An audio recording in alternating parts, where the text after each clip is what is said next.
Bismillahirrahmanirrahim. Alhamdulillah Rabbil Alamin. Allahumma salli ala Sayyidina Muhammad wa ala ali Muhammad. Assalamualaikum warahmatullahi wabarakatuh. Allahumma rabbi syrah li sadri wa yassir li amri wahlul 'uqdatam min lisani yafqahu qawli. Alhamdulillah, sebenarnya siri ini menyambung pada siri di bawah naungan pembukaan surah-surah Al-Quran. Saya namakan siri ini siri 5B. Siri 5 berkenaan dengan surah Al-Jin. Jadi saya ingin menyambung sedikit tentang jin. Saya ingin menyambung salah satu kesan yang saya perolehi selepas belajar surah Al-Jin dan mendapat paradigm change tentang jin itu sendiri.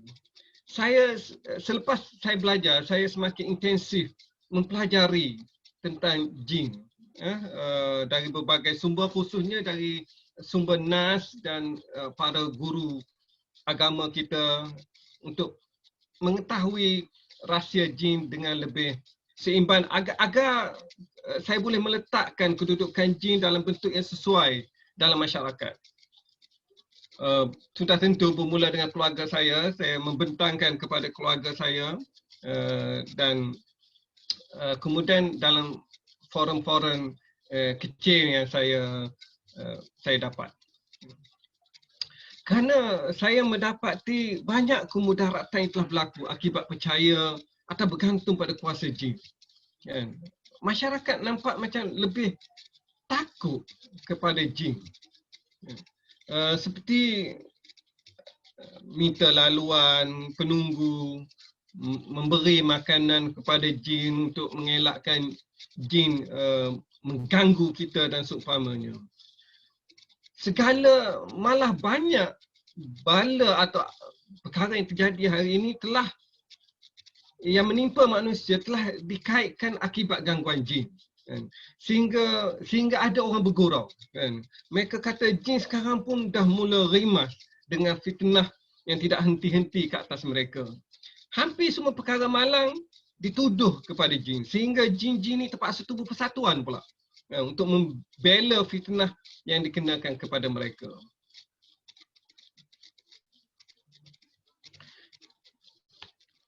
Okey, perkara pertama yang saya rasa kita perlu perolehi agar kita meletakkan jin ni pada kedudukan yang seimbang. Okey, untuk itu saya kira jin hanyalah salah satu makhluk Allah yang ada alamnya tersendiri. Penting untuk kita sebutkan begitu, kan, supaya kita tidak melihat jin ni kerap berada dalam alam manusia, kerap mengganggu manusia dan mereka ada kuasa tertentu. Mereka hanyalah satu makhluk Allah. Sebagaimana kita, sebagaimana binatang, sebagaimana objek-objek lain, kan, yang ada alamnya tersendiri. Sangat sedikit kes yang alam ini bertembung dengan manusia. Mereka pun ada tanggungjawab. Allah memberi tanggungjawab mereka. Allah mencipta mereka dan Allah mencipta kita untuk berabadi kepada Allah.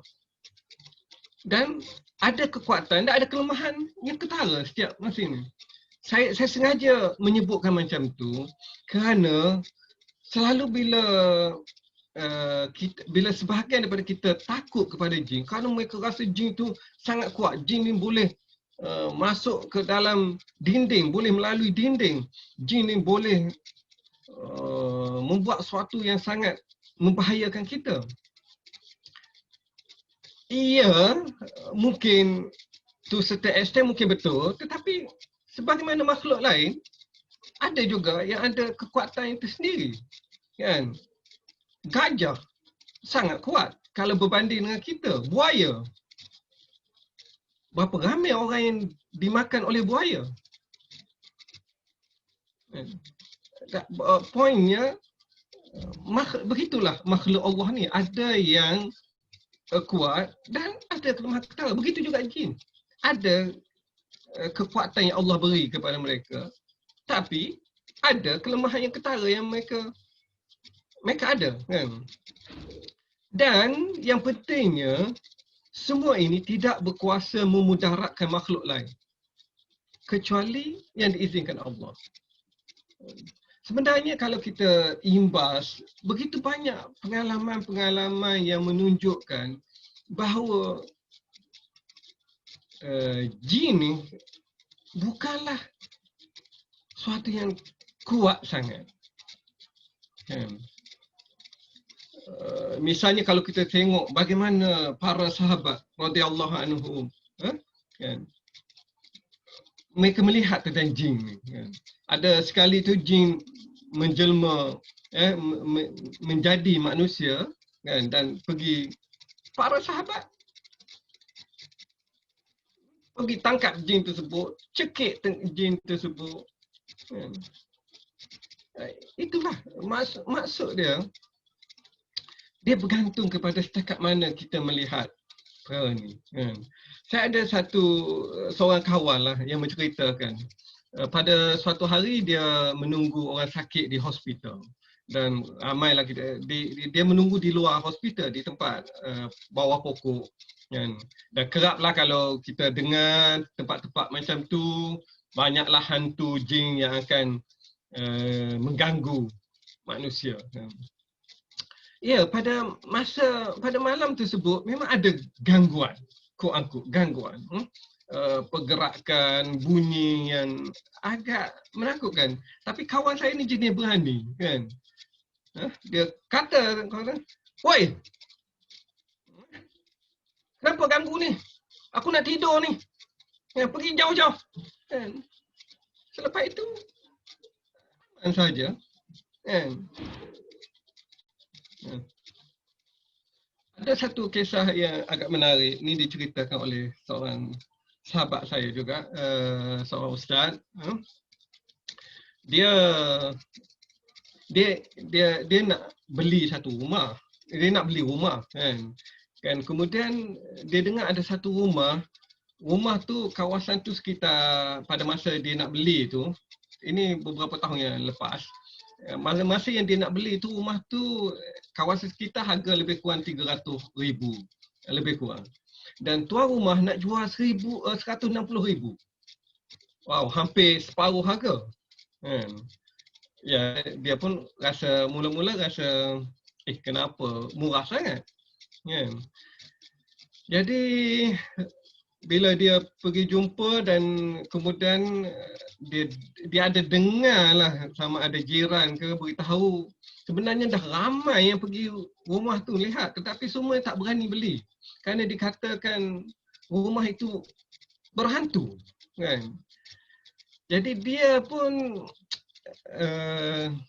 tidaklah berani sangat, kan. Cuma bila dia kata dia tak jadi nak beli tu, tuan rumah tu menawarkan harga yang lebih rendah daripada tu. Kan. Saya tak ingat sama ada 120,000 atau 130,000, lebih kurang macam itulah harga dia. Dan dia kata kalau ustaz tak beli, saya rasa rumah ni payah dah nak jual. Dah dah hampir 40 orang dah yang tanya rumah ni dah tak jadi beli. Jadi kawan saya tu ambil lah, belilah. Saya rasa dia terus beli atau mungkin dia nak duduk dahulu, kan.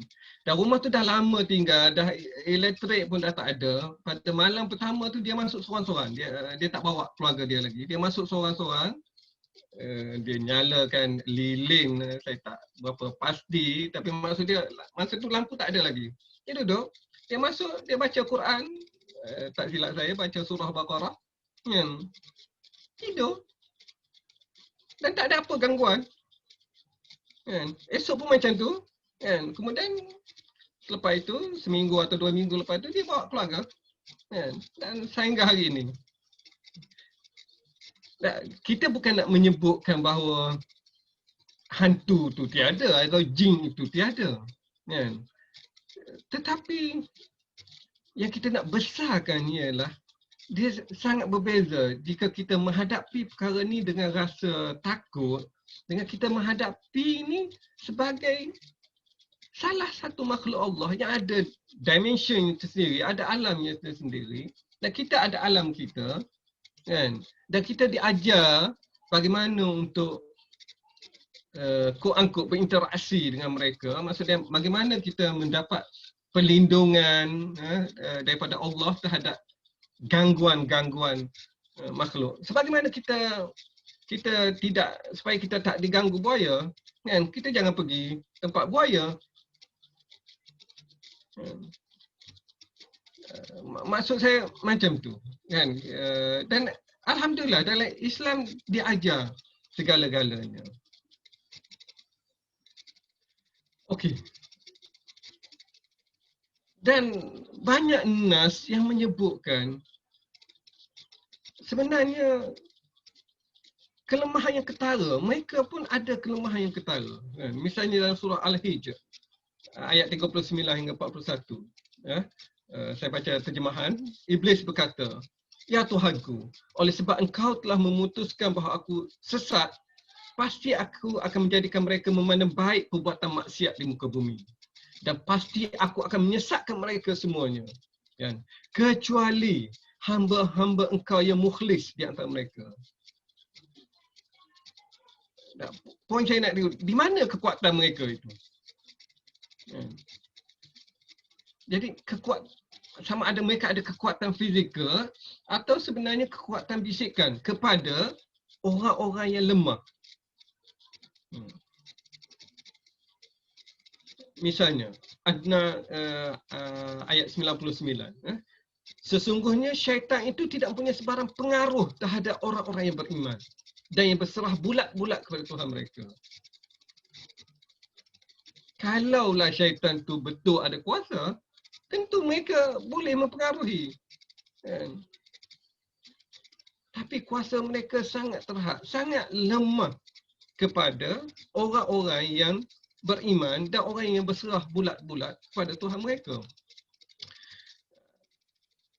Ayat 100, sesungguhnya pengaruh syaitan itu hanyalah terhadap orang-orang yang menjadikan dia pemimpin mereka. Kecuali kita besarkan syaitan. Dan orang-orang yang dengan sebab hasutannya melakukan syirik kepada Allah. Kalau kita jadi mereka pimpinan, kita ikut mereka, maka kita mungkin terjatuh pada lembah yang sangat bahaya dalam agama kita.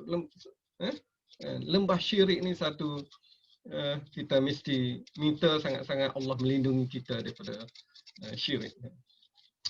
Ini satu, saya kira kita perlu dapat paradigm ni dengan begitu baik sekali. Supaya kita letak kedudukan jin, bila kita sebut syaitan, hantu ke, iblis ke, ifrit ke, kan? Itu semua keluarga jin. So jangan kita besarkan mereka. Kita boleh jadikan mereka selemah lalat. Hadis sahih ni sangat menarik untuk kita ikuti. Dia menceritakan pada satu hari Rasulullah sallallahu alaihi wasallam naik unta bersama seorang sahabat, kan? Dan tiba-tiba unta tu tergelincir. Bila unta tergelincir, dengan serta-merta sahabat tu berkata, "Celakalah syaitan." Lalu beliau bersabda, apabila sahabat tersebut, "Celakalah syaitan," Rasulullah balas. Rasulullah kata, "Jangan kamu katakan begitu. Jangan kamu katakan celaka syaitan." Kan, maksud jangan kata tu, jangan seolah-olah kamu rasa syaitan tu ada kuasa. Syaitan ada kehebatan. Dia boleh membuat gangguan fizikal. Ya. Kerana Rasulullah nasihatkan kita. Sebab jika kamu katakan seperti itu, maka syaitan akan membesar sebesar rumah. Ya. Maksudnya bila kita yang membesarkan syaitan, maka syaitan itu jadi besar dan dan seolah-olah ada kuasa. Tapi Rasulullah kata,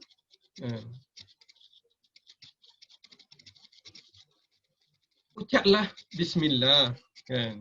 Sebab jika kamu ucapkan lafaz tersebut, syaitan akan mengecil sehingga sekecil lalat. Jadi apa itu nilai syaitan ni? Nilai syaitan ni bergantung kepada setakat mana kita merasai, maksudnya kita sama ada kita memperbesarkannya atau kita memperkecilkannya. Dalam hadis yang lain, janganlah kalian mencela syaitan, tetapi berlindunglah kepada Allah dari kejahatannya. Ya, yang kita jangan kata, yang kita perlu buat ialah kita minta perlindungan daripada Allah. Kan? Sebab Allah yang mencipta kita, Allah yang menciptakan jin. Jadi Allah boleh beri kuasa sementara, beri kuasa sekejap, keizinan untuk mereka membuat sesuatu. Begitu juga kita. Kan? Jadi mintalah daripada Allah. Okey, ini satu lagi yang menunjukkan hadis sahih juga. Setakat mana kekuatan kita katakan syaitan tu ya satu makhluk yang boleh masuk melalui dinding, boleh masuk melalui berbagai, kan. Tapi hadis ini menceritakan Rasulullah kata kalau kamu masuk rumah, kan, pada waktu maghrib, kuncilah pintu rumah kamu. Kuncilah, tutuplah pintu rumah kamu, kan, dan sebutlah nama Allah. Ya. Tutup, Bismillahirrahmanirrahim. Kerana syaitan tidak dapat membuka pintu yang terkunci. Maksud terkunci dalam kes tu, dalam kes syaitan ialah bila kita sebut nama Allah, syaitan dah tak ada kuasa. Sangat lemah, kan. Dalam kes lain, Rasulullah kata tutuplah tempayanmu, sekali lagi sama juga dengan menyebut nama Allah. Tutuplah semua bencanamu dengan menyebut nama Allah. Walaupun kamu tutup dia dari segi fizikalnya, kamu letak satu benda yang sangat nipis, tetapi dengan menyebut nama Allah, syaitan dah tak boleh masuk. Kan? Walaupun benda tu secara fizikalnya sangat ringan, sangat rapuh, kan. Tapi itulah Allah, Rasulullah mengajar kita setakat mana kekuatan yang ada kepada mereka. Yang ni saya minta maaf, saya tak jumpa semula. Saya pernah dengar orang menyebutkan, ustaz yang menyebutkan bahawa yang kita dengar selalunya gangguan dalam bentuk histeria begitu banyak. Tapi kajian yang mengikut ustaz tersebut, kajian mendapati bahawa 80% daripada kes histeria semuanya sebenarnya hanyalah kes kejiwaan. Bukannya kes gangguan jin syaitan. Dan yang 20% tu pun masih belum pasti sama ada betul gangguan jin syaitan. Cuma tak boleh dari segi sainsnya tak boleh nak ukur pada masa tersebut. Dan kadang-kadang kita ni terlalu terpengaruh dengan cerita-cerita, kan, sehingga kita merasakan jin boleh makan ayam yang dibomoh, jin boleh, yalah, kita letak telur untuk jin, kan. Sedangkan jin, telur pun dia tak boleh masak, kan. Dia ada alam sendiri, bukannya alam kita, kan. Jin boleh menjadikan orang bergerak. Wallahualam, mungkin ada, tetapi macam kita sebut tadi, kan, kekuatan, dia ada kekuatan sendiri yang Allah bagi, tapi ada banyak kelemahan. Dan jelas daripada beberapa hadis yang kita sebut sebelum ni bahawa kekuatan dia tu sangat terhad, kan, kecuali bila kita memperbesarkan. Okay. Okey. Sedikit tentang sihir, walaupun semua tahu, tapi saya nak kaitkan sedikit, kan. sebab kerap yang berlaku, yang kerap menyebabkan gangguan fizikal ialah sebahagiannya kerana sihir. Tapi sekali lagi, sihir ini hanya boleh berlaku jika Allah izinkan.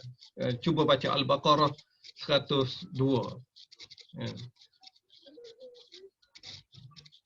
Sihir itu betul ada, kan? Allah mungkin izinkan, tetapi ianya bergantung kepada sama ada Allah mengizinkan atau tidak. Kan? Dan Islam mengajar kita bagaimana untuk mengelakkan perkara tersebut. Banyaklah diajarkan, antaranya baca dua kul, baca yang zikir yang kita baca dalam maksurat tu, apa, bismillahilladzi la yadurru ma'asmihi syai'un fil ardi wala fis sama' wa huwas sami'ul alim. Tak ada sesuatu yang dapat mendatangkan mudarat kepada kita. A'udzu bikalimatillahi tammati min syarri ma khalaq. Kan, kita minta perlindungan daripada Allah daripada gangguan makhluk-makhluk dia.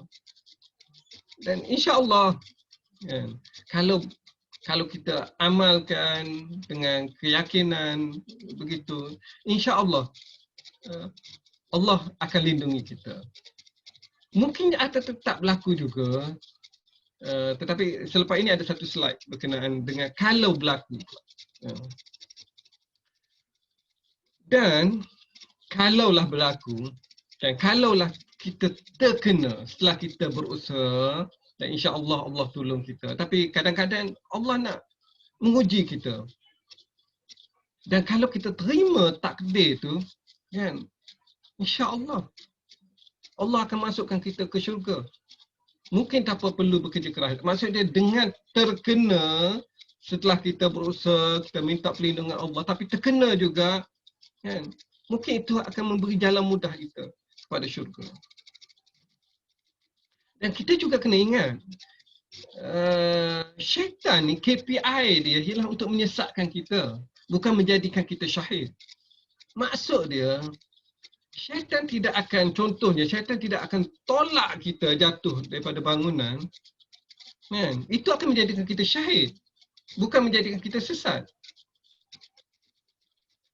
Yang ini tak ada guna kepada syaitan.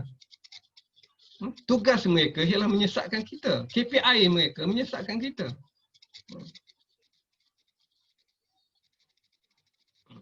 Okey, ini ada satu, walaupun ianya tidaklah betul-betul berkaitan dengan jin syaitan, kan? Tetapi ianya tentang kalau terkena, kita telah berusaha, kan, kita minta perlindungan Allah tapi tetap terkena, kan. Ini satu kisah seorang wanita kulit hitam. Dia telah berjumpa dengan Rasulullah dan dia beritahu kepada Rasulullah sallallahu alaihi wasallam bahawa dia kena satu penyakit. Penyakit ni kata silap dia macam penyakit apa ni, tarik tu, penyakit apa penyakit tarik ni? Penyakit yang penyakit tarik lah, kan. Dan apabila dia kena penyakit tu, kadang-kadang dia terbuka aurat dia, kan. Maka dia minta Rasulullah tolong doakanlah kepada dia, kan, agar penyakit dia tu hilang, kan. Rasulullah menjawab, jika engkau bersabar, maka bagimu syurga. Tapi jika engkau mahu, aku akan mendoakan sehingga dia menyembuhkanmu. Kalau nak sembuh, Rasulullah boleh doakan. Tapi kalau dia bersabar, itu syurga kepada dia atas ujian yang menimpa dia. Jadi dengan itu perempuan tu apa lagi? Apa yang nak dipilih selain pada syurga, kan? Perempuan itu berkata, saya akan bersabar. Cuma penyakit ini akan menyebabkan aurat saya terbuka. Saya mohon, saya minta Rasulullah tolong doakan kepada saya agar walaupun mungkin penyakit itu masih terkena, tapi agar saya tidak terdedah aurat saya. Dan Rasulullah berdoa, alhamdulillah, kan, tak terdedah aurat beliau. Okey, akhiril kalam. Jadi poin besar kita di sini, kita akui jin tu ada, kita akui sihir tu kadang-kadang Allah mengizinkan. Tapi janganlah kita menguatkan perkara ini. Ya, kita tahu Allah Allah mengizinkan kadang-kadang kekuatan tersebut. Tapi dengan kita menakut-nakutkan, kita memperbesar-besarkan, kita memperbanyakkan cerita gangguan-gangguan itu, kita sebenarnya hanya membesarkan hantu-hantu dalam masyarakat kita. Kita menjadikan anak-anak kita ketakutan tanpa sebab. Yang kita perlu ajar ialah jin, syaitan tu makhluk biasa. Makhluk yang ada kekuatan, ada kelemahan sendiri, dan kita minta perlindungan daripada Allah agar dihindari daripada gangguan-gangguan syaitan tersebut. Dengan itu, kita akan menjadikan masyarakat kita lebih dapat memberi tumpuan kepada perkara-perkara utama dalam hidup kita. Mission kehidupan kita sebagai khalifah Allah di muka bumi. Juga saya nak petik sedikit, banyak sangat perkara ni sebut. Seburuk-buruk manusia adalah sebaik-baik jin. Ni baca dalam Al-Afkar 98 dari Pejabat Mufti Wilayah Persekutuan. Dan disebutkan bahawa statement itu tidak betul. Kerana golongan jin yang beriman, soleh dan taat kepada perintah Allah Subhanahu Wa Taala sudah tentu lebih baik daripada golongan manusia yang kufur, melakukan maksiat atau ingkar kepada Allah Subhanahu Wa Taala, sebagaimana yang kita pelajari dalam surah Jin dan juga Al-Ahqaf ayat 29 hingga 33. Wallahu alam. Assalamualaikum warahmatullahi wabarakatuh.